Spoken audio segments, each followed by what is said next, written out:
అసలు నేను ఇండస్ట్రీకి వస్తాననుకోలేదు, వచ్చా. హీరో అవుతాను అనుకోలేదు, అయ్యా. ప్రొడ్యూసర్ అవుతాను అనుకోలేదు, అయిపోయా.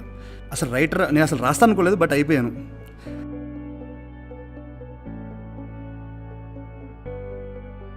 ఒక్కరోజు ఎన్ని మలుపులు తిరిగినా దాని ప్రభావం మాత్రం నా బ్లాక్ కాఫీతోనే స్టార్ట్ అవుద్ది.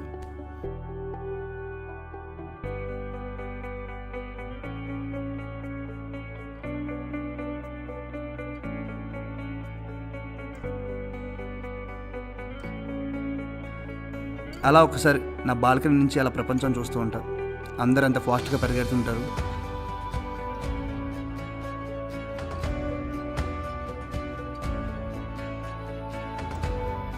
మీకు విషయం చెప్పాలి, వీడు నా లైఫ్లోకి వచ్చినప్పటి నుంచి కాఫీ తాగుదాం అనుకుంటున్నా. అదే ఇప్పుడు మీరు చూస్తారు చూడండి, అలా పడేస్తూ ఉంటాడు.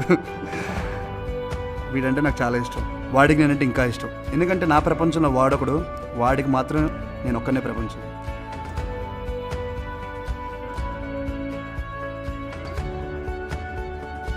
చాలామందికి తెలిసి నా కోపం ఎక్కువ అని, అదే వర్క్ విషయంలో.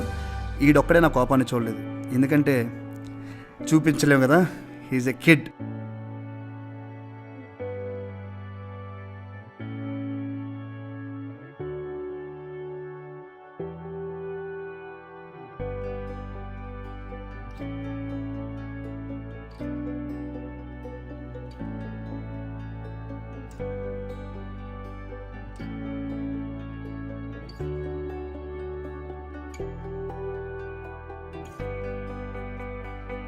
ఇది జస్ట్ మూవీ పోస్టర్స్ కాదండి, ఇదే నా ప్రపంచం.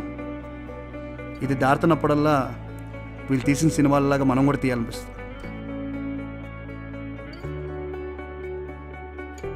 ఐరా క్రియేషన్స్ ఇది నా రెండో ప్రపంచం. ఇది ఎందుకు ప్రపంచం అన్నానంటే, ఇది నా ఒక్కడిదే కాదు, నా డ్రీమ్, మా డైరెక్టర్, మా రైటర్, మా కెమెరామ్యాన్, ఇలా మా టెక్నీషియన్స్ అందరి డ్రీమ్స్ ఇక్కడే ఫుల్ఫిల్ అవుతాయి. ఇక్కడే డిస్కస్ చేస్తాం, ఇక్కడే కొట్టుకుంటాం, ఇక్కడే తింటాం, ఇక్కడే ఆనందంగా ఉంటాం, ఇక్కడే బాధపడతాం, ఏదైనా ఇక్కడే చేస్తాం. Because we don't know anything except movies. అది మీరు యాక్సెప్ట్ చేసిన ప్రతిసారి, అంటే మూవీస్ సక్సెస్ అయిన ప్రతిసారి మా నవ్వులు ఇలాగే ఉంటాయి. ఫెయిల్యూర్ అయిన ప్రతిసారి ఆ నవ్వుల కోసం మళ్ళీ మళ్ళీ కష్టపడాలి అనుకుంటాం.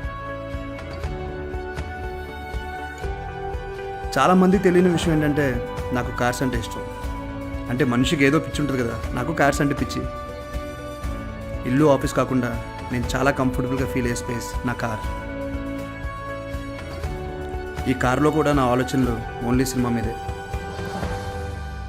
ఎలా వస్తుంది ఏంటి అనేది నా అవుట్పుట్. That's important, right?